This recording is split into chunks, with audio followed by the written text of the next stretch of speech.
తెలుగు పదములను ఒకదాని క్రిందుగా ఒకటి వ్రాసి వాటిని నిలువుగా చదివినా లేక అడ్డముగా చదివినా అవే పదములు వచ్చిన ఎడల వాటిని హారికలందురు.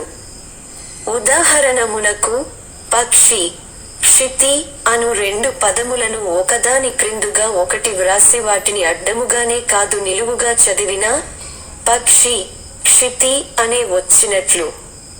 పైన తెలిపిన విధముగనే తరువాతి చిత్రమందలి రెండు పట్టికలలో మొదటిదైన హారికల పట్టికలోని ఖాళీలను ప్రక్కనున్న ఆధారముల పట్టికలోని ఆధారముల సహాయముతో 1 నిమిషములోగా పూరించండి. 1 నిమిషము తరువాత సమాధానములు కూడా లభించగలవు.